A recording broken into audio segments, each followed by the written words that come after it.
We arrived Sunday, so the competition. Do you feel like that was too early? Yeah. Yeah. Okay. Hindsight 2020. Yeah. I think it would have been different if it was further away, or there was time zone or climate adjustments needed.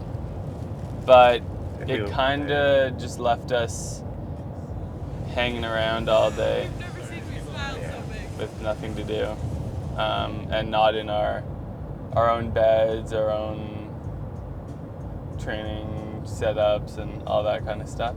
Yeah. So you live and learn, but that wasn't a make or break. It was a little bit more relaxed though, which I appreciated. It did help us keep things a little bit more, like, because we were here and like we didn't have to, like, again, the stress of traveling, right? Hunt for a gym. Yeah. Yeah, I feel like when you arrive at the location though, like, then you're in competition mode almost, and it's hard to be like in that, like, not that I was like focused or something on Tuesday afternoon, but it's just like I don't know. It's you feel like it's closer than it is then, and I don't know. Maybe. I forgot, like, how soon did we arrive in Orlando last year? Not as early as this. No, one, we right? maybe had like 2 days. Right. Yeah. Maybe that's the perfect. Yeah, So that was good. If we would have arrived maybe Tuesday. Yeah. Yeah. And then check-in is always Thursday. Usually. Yeah. I guess it depends on like when the event actually starts. Because didn't last year start on Thursday? Did we start on Thursday last year? It's always like. No, it was changing. Friday. Yeah, Friday. it was Friday. Our team started Thursday. Yeah, that's Yeah, right. yeah. Yeah. How do you like Knoxville compared to Orlando? I was a bigger fan of Orlando personally. Really? Okay. But that might also just be, I don't know, it was cool because it's a tropical environment there. Yeah, exactly. Because you didn't cook your goose in Orlando. Yeah, there were cool lizards in Orlando Oh yeah. that I liked, and we had a good house, Yeah. and the competition went well. No, nothing bad to say about Knoxville though. Yeah, I don't know. They were both good, but I would prefer Orlando, I think. But probably never be there again. So, but going into the week leading up to Friday, which was the start of competition, that was hard because you have a full week or 4 days before you start, but you don't want to do anything that you're going to go into the competition not 100%, but then you don't want to do too little that you literally just sat around watching Fallout on Amazon Prime. Good show though. For 4 weeks, for Good 4 show. days. Good show. So that was, I don't know, that was tough for me. And I felt like regardless of what I did, I would have felt like it was not perfect. Like, if I did a lot of training, I would have felt like, I don't know. I think for me personally, it's easier to lean on the maybe not tapered enough side, because that's how I do all of my training. Like, all the training I do is done tired, like, other than the day after rest day, basically, is done like, you know, you're not tapered for that. So I feel like there's less risk on that side of things, like, versus going in flat. Because your body's used to it? Yeah, like I know that I could, if I needed to, I could have done a full week of training. Not that I think this would be ideal, but I could have done a full week of training and started Friday and, like, done like 90% of my true potential. I think that's true, at least. Versus, I don't know, you only compete a couple times a year, so maybe just something that I have to dial in for myself is how much of a taper works for me. And that's probably different for a lot of people. But I mean, I noticed you and Emma had 2 different thought processes when you guys were training and prepping at One Valley. yeah. I know your exact words is, you know, you want to stay sharp and stuff because, you know, that's the type of training that you're accustomed to, like, just keep going. Yeah, and I think I was looking back on, like, I don't know, I looked back on Wadapalooza a lot and thought about what I did there. Like, not only in terms of a taper, like what I ate, what I did for the, like, I was basically just trying to mimic my lead up to that. Which was highly successful. Yes, yeah, exactly. And, like, for that, I feel like I was doing a fair bit until, like, the day I left. And that I left Wednesday afternoon, or Tuesday afternoon. Wednesday, I just did a little EMOM at a gym there, and then Thursday I started. Like, I felt like there wasn't much of a laying around process for that. And again, this is like an N of 1, I guess 2 now Reference experiment. Point. Yeah, so like I don't know, like there's so many variables, and it's definitely a fine line though. Like, oh, for sure. You need some bit of a taper before heading into an event. But again, I think it's very much individualized.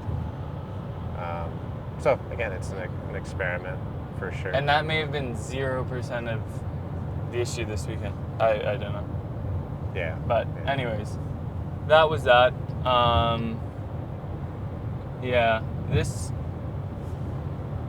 I don't know. I think it's like the first 2 days for you specifically were like a rough go for sure. Like, I don't think you or I were expecting you to like win the run workout, obviously, but like we've been spending a lot of time working on your running, and then that definitely wasn't like an accurate representation of your running capacity because it's improved immensely from when, you know, the games last year. So I mean, there's factors that come into play there that we'll have to look into for sure. But I mean, one thing I was thinking of when I did the first time I did 3 rounds of the first workout on a runner with exactly 800 meters, which I think the run course was. I mean, there was a hill in there, obviously, but I did 3 rounds in 14 minutes, and my last round there was 5 minutes.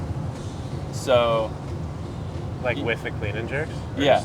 So even if I did 2 more 5-minute rounds, I would have been 24 minutes on that day. And like, I don't know. Like, I think it was Do you think runners versus running on the road would have made a bit of a difference? Well, I mean, I'm more comfortable running on the road for sure, but I'm just saying it wasn't like a flat road versus a runner. Like, there's, who knows, distances, even like 20 meters extra around, like things like that, or 20 meters less around. It's hard to compare, but I'm just saying it's not like I did that. I was poised to do that workout in 22 minutes. No, I'm not saying I felt terrible doing that workout. Like, there's no. Yeah. I mean, like after the second round, like you could tell that something just wasn't right. Yeah. Right. Well, right from round 2, I started getting past, like, there was no, like, I never passed someone in that workout. Yeah. I just slowly got past. So, that was... It was definitely a tough way to start. Not what you want to start with. No. And, yeah. Yeah, I knew if I could have just been in, like, decent shape after those 2 events, I knew I was good. So, I don't know, yeah. What was going through your head after the first event? Well, to be honest, before the first event, I was very scared. I felt like I had Like when I was corralled, I did not want to go out and do that. Interesting. I was like, Well, do you think that was part of it, the outcome then? Is that like when things started going south, it was just like, oh God, like... no, to like,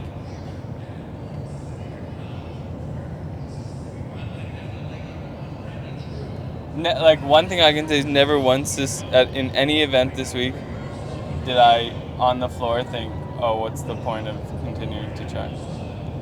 Like, I could not have picked up my running pace. Right. at No, all. I understand that. Like, I'm not saying that you weren't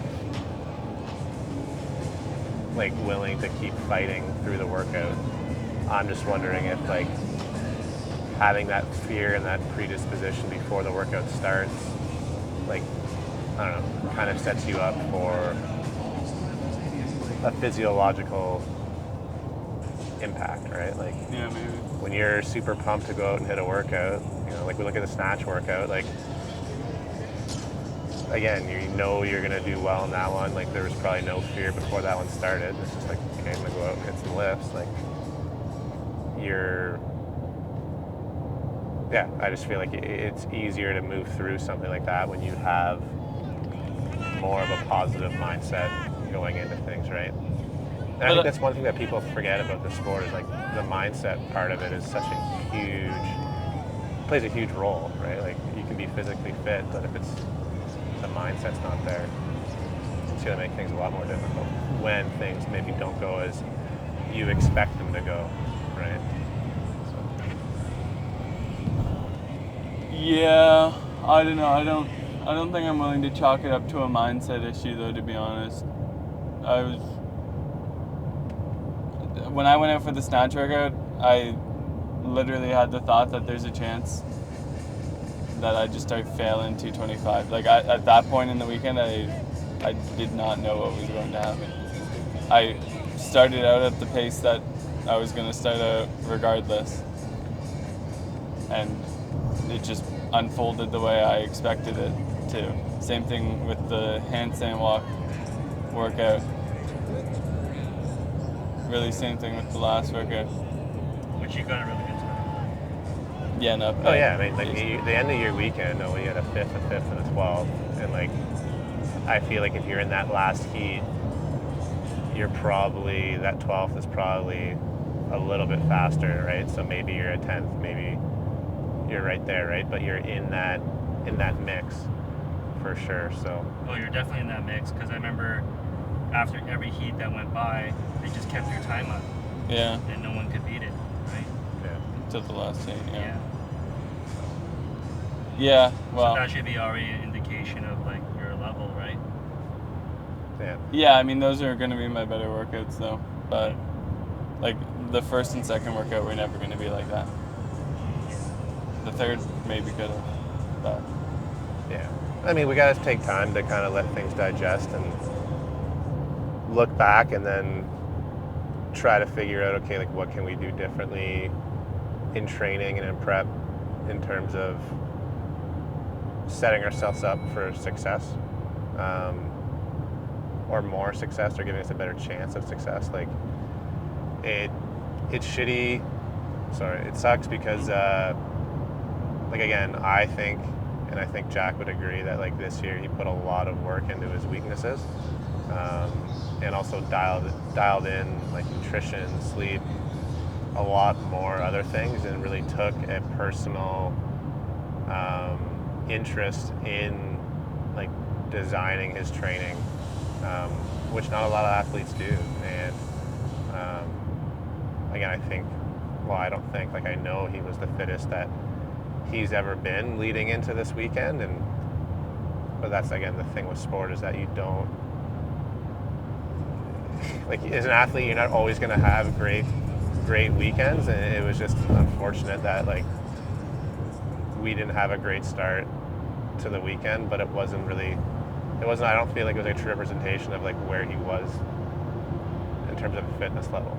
Mm-hmm. Right? So, but to, like, battle back on day 3, like, it would have been easy just to pack it in at that point, but to battle back on day 3 from the first event and move into the top 20, it was like a big jump on a single day of competition. So again, it sucks, but that's sport, right? Like nothing in this sport is guaranteed or promised, and it doesn't matter what you did last year, you know, what you did 6 months ago. Like when it's time to punch your ticket, like you have to be 100%. If you're not, like there's so many guys, especially in this field in the East, like again, there's so many guys that are so close and so good at things that again, you can't afford to have a few bad workouts. So. Here's a question for you, Jack. What's worse, coming close and not making it in quarters, or coming close and not making it in semis? Oh, quarters, without a doubt. Yeah. Yeah. Easier, but the Band-Aid off, kind of like. Well, you didn't even get a chance at Yeah, semis. you didn't get a chance at semis. Yeah. But also, I didn't feel like I came close at semis. Mm. I just didn't make it. Yeah. I don't know. And it also, yeah, I don't know. That's all I got to say on that. Yeah. Good talk. Yeah.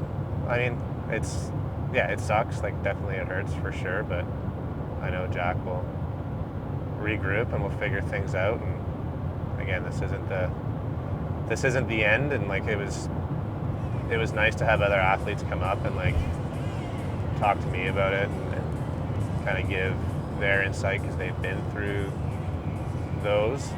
And one of the guys was Sam Fournier, and you know, he said it's not a representation of who he is as an athlete or his fitness level. It's just one of those things that happens, right? Again, he's been through it, so it's just good to, it's good to have kind of that confirmation or just that reassurance that, again, it sucks, but it's part of the process, and like it should only kind of fuel that fire to get back there. One last thing, Jack, is it too early to know or forecast what's the next steps or plans, or within the next immediate months, or? Yeah. Okay. It is too early. To be continued. Yeah. Yeah.